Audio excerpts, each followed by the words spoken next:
मराठा आरक्षण की मांग को लेकर आंदोलन एक बार फिर गर्म हो गया है। नेता मनोज जारंगी पाटिल अपने हजारों समर्थकों के साथ मुंबई पहुंच चुके हैं और उन्होंने भूख हड़ताल शुरू कर दी है। जारंगी पाटिल ने समर्थकों से अपील की है कि आंदोलन पूरी तरह लोकतांत्रिक और शांतिपूर्ण तरीके से किया जाए।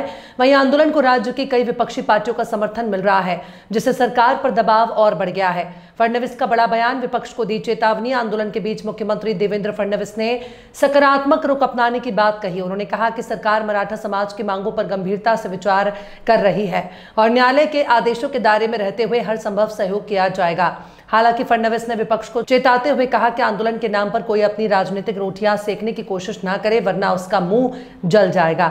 लोकतांत्रिक समाधान की राह पर सरकार। मुख्यमंत्री ने यह भी माना कि इतने बड़े पैमाने पर भीड़ जुटने से यातायात प्रभावित हुआ, लेकिन पुलिस और आंदोलनकारियों के बीच हुई बातचीत से स्थिति संभाली गई। उन्होंने चेतावनी दी कि कुछ लोगों का अनुचित व्यवहार पूरे आंदोलन को नुकसान पहुंचा सकता है, इसलिए सबको संयम बरतना होगा।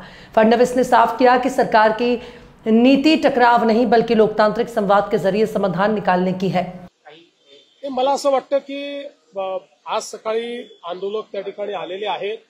श्री मनोज जरांगे पाटील हे उपोषणाला बसले आहेत। त्यांनी देखील सगळ्यांना आवाहन केलेलं आहे की आपल्याला नियमाने उपोषण करायचं आहे आणि सगळ्यांना सहकार्य करण्याचं आवाहन केलं आहे।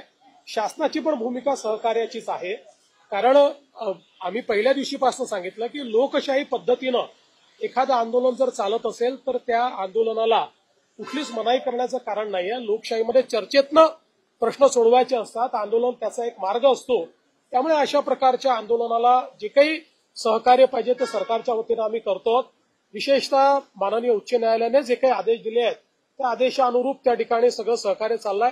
हे खरं आहे की काही तुरळक प्रमाणात आंदोलकांनी काही ठिकाणी रास्ता रोको केला, थोडं ट्रॅफिक डिस्ट्रप्शन केलं, पण पोलिसांनी त्यांच्याशी चर्चा केल्यानंतर त्याही ठिकाणी आंदोलकांनी सहकार्य केलेलं आहे आणि त्या जागा मोकळ्या केलेल्या आहेत। पण अर्थात इतक्या मोठ्या प्रमाणात लोक आल्यानंतर काही ना काही ट्रॅफिकचं डिस्ट्रप्शन हे होत असतं। ते डिस्ट्रप्शन झालेलं आपल्याला पाहायला मिळतंय। अर्थात या सगळ्या गोष्टींमध्ये एकाच गोष्टीची खबरदारी निश्चितपणे घ्यावी लागेल की काही लोकच जरा वेगळ्या पद्धतीनं वागतात आणि त्यांनी मग संपूर्ण आंदोलनाला गालबोट लागतं। तर अशा प्रकारे कोणी वागू नये याच्याकडे लक्ष द्यावं लागेल। आणि मला असं वाटतं की श्री मनोज जरांगे पाटील यांनीही तशाच प्रकारचं आवाहन केलेलं आहे की कोणीही अलोकतांत्रिक पद्धतीनं किंवा आडमुठेपणानं या ठिकाणी वागू नये। शेवटी मी देखील सगळ्या आंदोलकांना हेच आवाहन करणार आहे, कारण आज त्या ठिकाणी जे काही चाललेलं आहे ते माननीय उच्च न्यायालयाने दिलेल्या निर्देशानुसार प्रशासनाला काम करावं लागणार आहे।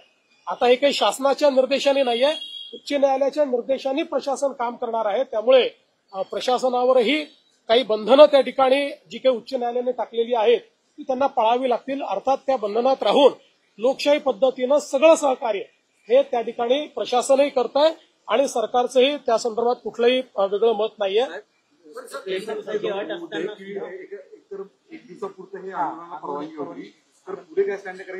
मला असं वाटतं की त्यांनी पुन्हा परवानगी मागितलेली आहे आणि कायद्याच्या चौकटीत राहून जी काही उच्च न्यायालयाने निर्देश दिले त्याच्या चौकटीत राहून पोलीस त्याचा सकारात्मक विचार करतील। जो काही कारण शेवटी आता हा निर्णय प्रशासन आणि आंदोलनकर्ते यांच्यातला निर्णय आहे। तर माननीय उच्च न्यायालयाने दिलेल्या निर्देशाच्या अनुरूप मला असं वाटतं की प्रशासन सकारात्मक त्या संदर्भातला विचार करेल आणि शेवटी या आंदोलनामध्ये ज्या काही त्यांच्या मागण्या आहेत त्या मागण्यांच्या संदर्भातही जो काही मार्ग काढता येईल तो काढण्याचा सरकारचा प्रयत्न आहे। आपल्याला माहिती आहे की आम्ही एक एम्पावर्ड कमिटी देखील तयार केलेली आहे। मंत्रिमंडळाची उपसमिती त्या ठिकाणी आहे। या उपसमितीला यापूर्वीच ज्यावेळेस ऍडव्हान्समध्ये काही मागण्या आल्या होत्या त्या मागण्या आम्ही अग्रेषित केलेल्या आहेत। तेही त्याच्यावर विचार करतायत। कायदेशीर मार्ग काढावे लागतील, नुसतं आश्वासन देऊन चालणार नाही, कायदेशीर मार्ग काढावे लागतील, संविधानात बसणारे मार्ग काढावे लागतील। तशा प्रकारचे मार्ग कसे काढता येतील असा प्रयत्न आहे। मी असेन, एकनाथराव शिंदेजी असतील, अजितदादा असतील, आम्ही संपर्कात आहोत। आम्ही समितीला सांगितलेलं आहे की त्यांनी त्या संदर्भात चर्चा करून आमच्याशी चर्चा करावी, जेणेकरून यातनं एक काहीतरी आपल्याला जो काही मार्ग काढता येईल तो मार्ग काढण्याचा प्रयत्न करू। शेवटी एकच आमचा प्रयत्न आहे की कुठल्याही परिस्थितीत दोन समाज एकमेकापुढे येऊन उभे राहिलेले आहेत, अशा प्रकारची परिस्थिती महाराष्ट्रात उभी राहू नये। आणि म्हणून ओबीसी समाजालाही आपल्याला सांभाळावं लागेल, मराठा समाजालाही न्याय द्यावा लागेल. आणि शेवटी मी पुन्हा एकदा सांगतो की आपण हे सगळ्यांनी बघितलेलं आहे की गेल्या 10 वर्षामध्येच जेवढा काळ आमचं पहिलं युतीचं सरकार होतं, दुसरं युतीचं सरकार आणि आता तिसरं युतीचं सरकार, या काळातच मराठा समाजाला न्याय मिळालेला आहे. इतर कुठल्याही काळात मराठा समाजाला न्याय मिळालेला नाही.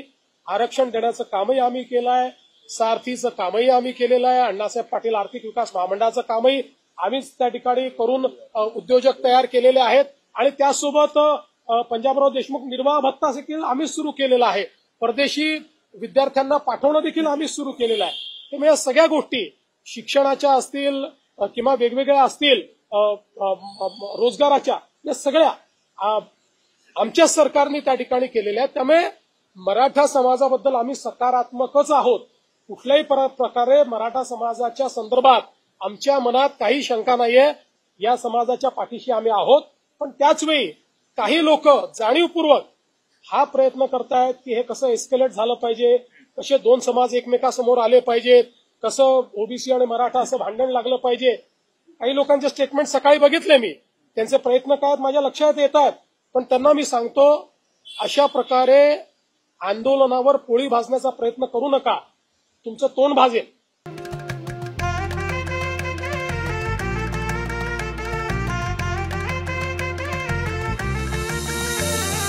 मानापानाचा नात्या गोत्याचा पसारा लई बाई वाढला. रुसवा नको ग बाई कुणाचा, मोठ्यानी उतारा काढला. लगीन घाई सुचून देई, खरेदीने पणा काढला. खरेदीला वर्षीधीने उत्साह नवा आणला. बांधला बसता बांधला, बांधला बसता बांधला, बांधला बसता बांधला, बांधला बसता बांधला.